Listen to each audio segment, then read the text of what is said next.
and welcome to episode 59 of the Youth Squad Legends series with AFC Wimbledon. It's time to get back to basics. Things have got very much on top of me in the recent months, and I plan on doing something about it, starting with the channel. Spent most of the time where I should have been sleeping on reading comments. All of them. Took me 3 hours. All in all, your support for this series has been absolutely amazing. Shall we read some comments? And I say some because I picked out a lot. These kits are getting mouldy. New kits? New kits might be on the horizon. You know, we're going into the Premier League. It might be a good time to change the clothing. Yeah, showing the stats of each player at the end of the season is something that I got rid of, and I might want to bring back because it could also help with a future series idea if I go along with it. Callum O'Flannery makes Ginger Spice look blonde. Wasn't that Jerry Halliwell? Like, I'm pretty sure she's blonde now. Gonna have to look that up. Great edit, great content, and you seem to be in a good headspace, Curtis. Not anymore! Hey, Cutsy, I hope you read this comment. I just wanted to say I love you. You always make my day, so I hope this comment made your day. In all seriousness, I read this and I was a bit happier, so job done. For an Youth Academy career mode, you're buying quite a lot of players compared to what comes from, well, you know, the actual Youth Academy. Yeah, the reason for the change in the title is because people search Youth Academy career modes even though those Youth Academies sometimes have regens in them. It's all about playing with the YouTube algorithm. Even though it doesn't say Youth Squad Legends in the title, this is still Youth Squad Legends. I mean, it is branded like Youth Squad Legends. We have the intro like Youth Squad Legends. It is Youth Squad Legends. And in Youth Squad Legends, we do sign regens. Is the YSL draft making a return, or has it been retired to the shed? The YSL draft will return. I'm planning on it being live streamed just after this series finishes. We have a break. We might actually be able to bring in another Youth Squad Legends series before the end of FIFA 20, which could be something seriously ambitious or just your regular one. I was thinking maybe about bringing a custom team into the English Football League. So much so that I've got a mod together already. Callum O'Flannery is everything Rui Faria wanted to be. So that's why he was stealing the batteries, because he wanted electric pace. Am I the only one that misses EK Yuko's Haiku lol? No, you're not the only one, because I miss it desperately. It was a bit of work, but on the other hand, it was quite creative. Big question is, do I still have... Oh my goodness, I still have everything here. We could totally bring back Yuko Ike's Haiku Chronicles. 11111 hacker has come up with a nickname for Obby Jackers, the Jackhammer. Oh, Amit, one of the OGs to the channel. You have been subscribed for a long time, mate. I know you want an Israeli player. We're not going to do it in this series. I will scout Israel for the next series. Of course, that doesn't guarantee one, but at least it's got a fighting chance. Just take a moment to appreciate Curtis's eyebrows. Bloody quality they are. Funny that, you know, at secondary school, people thought I'd pluck them. Hello, my name is Cutsy, and welcome to Pace of Beauty with Callum O'Flannery. Run! No one. Absolutely no one. Enzo Bardi. Big up Simply Red. Whilst Callum O'Flannery was going through the hairstyles and I said they looked like Keith Lemon. Yeah, the Twitter account changed its profile picture to Keith Lemon. That was very funny, so props to you. If we do not see Wub Wub Skrillex in the Champions League final, this game is scuffed. I don't know what scuffed is. That might be a really rude word, but if it's exactly how I think it is, like you're scuffing a shot, then it is a great use of the word. Right, this is the perfect transition point then. We got a lot of people unhappy about Boris. Way more people than what I thought. Now, these comments go all the way back to when Obby Jackers started breaking through, so I understand people's pain, and I'm sure people's pain over time has got less and less because Obby Jackers has done very well. But I think there's still enough pain there for us to try and reinstate Boris into the first team. He's a good player. Like, to be fair, everybody in this first team's a good player now. Trying to go back to my roots, trying to find players with character, and the only person now not with character in this team is Jacob Vieira-Nan. This is crazy, this. Steapovic, Jackers and Okonkwo in a triangle. Melville, O'Flannery and Swinkles in a triangle. Xander, I really want to sell because he has no place here. Just signed him up as a free agent, not got any character at all. He's just not needed. Mate, the future is bright, the future is Schnegg. You know what, man? Kirill Bondarchuk, I'm going to add to the transfer list. There was hardly anyone impressed by this player. The only person who mentioned him in a good light was Kirill Bondarchuk himself. And Kamal Timsina, what a roller coaster ride it's been. He just hasn't done enough, but mad respect to him. What a player he was in the first season. There will be an opening at striker very soon, and I'm thinking bringing back Knitting Hello when the time is right. Okay, last thing to talk about before we get on with the games in this episode. You might see that the background's slightly changed. We are running a different realism mod at this moment in time from Paul, and honestly, the thing that I'm really excited about, players' hairstyles change over time. I, for one, am just so excited to see how that plays out. But I do know that there's a bit of conflict with the patrons and their customization of the player. I'll have a conversation with you guys to see what's best, so you still feel like you are impacting the player's appearance. Maybe you get the option to change it at the start of every season. That definitely is a possibility. I can't see that taking up much time. 6 hours remain. In Minnesota United have shown interest in Kirill Bondarchuk for 8.2 million. So these valuations have gone all the way down. We rejected 26.8 million.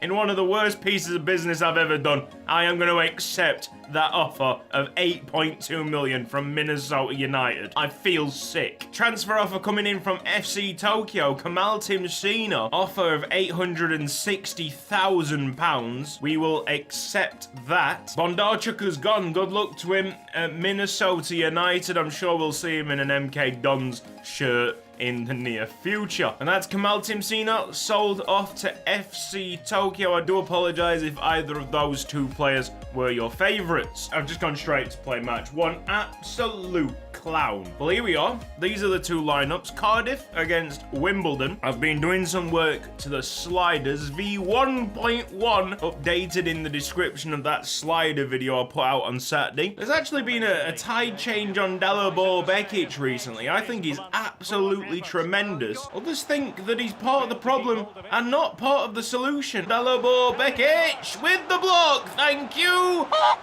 I'll take your apologies. Foresty apologies, just not as quick as Callum O'Flannery.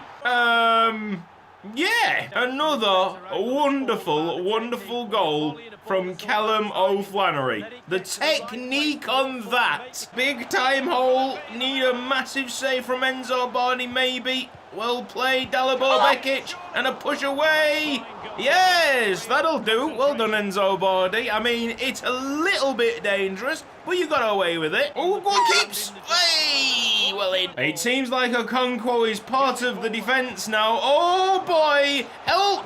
Yes. Well played, Enzo Bardi. Why is Schnegg feeling better with a more difficult AI? That should not be possible. Callum O'Flannery falling into a bit of trouble with Callum O'Flannery. Nutter Nichols, great standing tackle. He was born a defender. Believe it or not, he started out as a free agent central attacking midfielder with long flowing hair. Nutter Nichols wants to forget about them dark days. Just want to get Callum O'Flannery up to speed. That felt a bit better. Oh, Boris at the back post. Schnegg should not be that good. Well done. This is Dalibor Bekic. Get it out of trouble, Dalibor. Here's Enzo Bardi. What a great save. I can't get it out of danger. This is terrible. Frightening. Well done, Enzo Bardi. Okonkwo back up there. Eric Melville, high-low work rates. Looks like Eric Melville is way more suited to centre mid. Obi Jackers with the goal. That's 2-0 Wimbledon. Here comes Schnegg. Oh, he schnegged it. Love that. Boris Steapovic. There was a little foul on Obi Jackers. Sticks in the box. Great touch. Obi Jackers took that down like a master. Bang! Oh, that touch! He killed that ball. 43 goals in the championship. Full time, we got a clean sheet as well. Can't really fault it. I'm going to put Adam Nichols as my personal man of the match because he's in an odd position. He didn't put a foot wrong, man. The time with Adam Nichols as his centre mid partner must have rubbed off on Django Swinkles, because he was hard in the challenge. He was quite physical for a player that's only 5'9". I think this is it. I think we've got it. Finally, West Brom against AFC Wimbledon. Oh! Oh, that is such a shame, because Enzo Bardi's first save was simply gorgeous. Bright Chato should have done more on the wing. Ollie Burke putting an easy cross. The two centre-backs just didn't mark up the goal scorer. He just peeled off the back of Schnegg. That first save from Enzo Bardi was a bit special. Bright Chato. In a bad spot again. Yeah, we conceded a second. Bit of a mismatch on that wing with Ollie Burke just bullying. Another thing that we got to put into consideration is how much Eric Melville helped Bright Chato on that wing.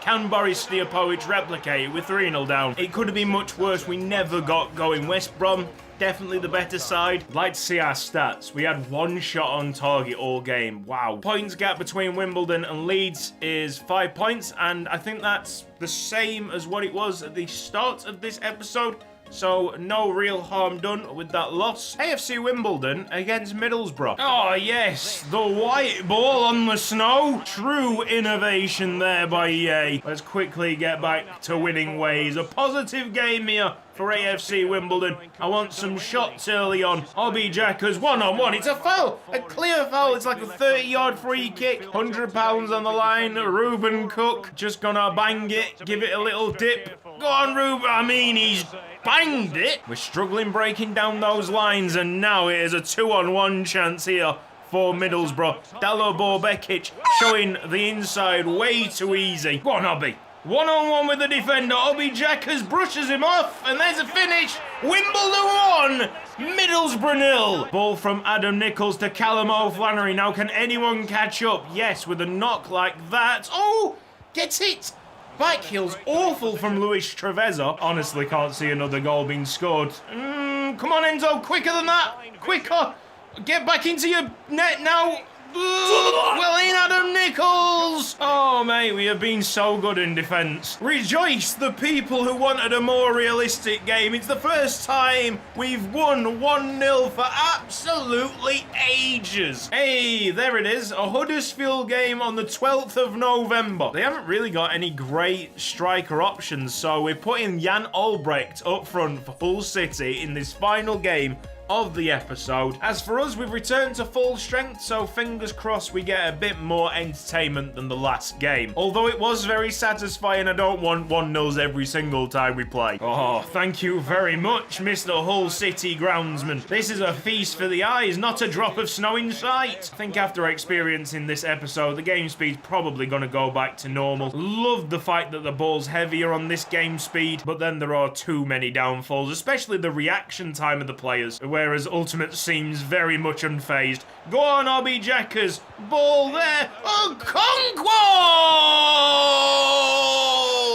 Check if that ball's deflated, mate. So yeah, as you get this replay, going back to normal game speed, but slowing down the AI slightly. The sliders are getting closer and closer, but they're not perfected just yet. Eric Melville will carry it, probably not get caught. Wants the ball again. Eric Melville can also bring in Boris Steapovich. Oh! Nice! Is that actually a finish or deflected? Because, honestly, I wanted to put it opposite corner. Saw the tackle coming in, so I quickly started moving my left stick. Is this? It's a sound finish. Amazing by Boris. That is a class little finish, mate. Aiming up for a Okonkwo. Let's do it, lad. What a great header. Put it about there. There's a lot of power behind it. Obi Jackers hits the wall. It doesn't even get any height on it. Unbelievable. Obi Jackers. Oh! That's a penalty, isn't it? Thank you very much. I can't believe it took so long for the referee to decide. Obi Jackers won it. Obi Jackers takes it, and he's going to the left. 3-0 before half-time. Cruising. Good save. Enzo Bardi pushed that away with more power than the shot itself. Well done. Good block. Can't get it away, though. Dalibor Bekic put his body on the line. Hull City have themselves what possibly is a consolation goal. Straight through. It's another goal. Enzo, just dive. Jan Albrecht Albrecht scored. Did he score the first one? I'll give it Jan Albrecht, you know. If he wasn't terrible at Wimbledon, we still might have him, and we would never have known about Obi Jackers. The ball has been intercepted by Callum O'Flannery, who's trying his best to run. Oh, that is a pass. Oh!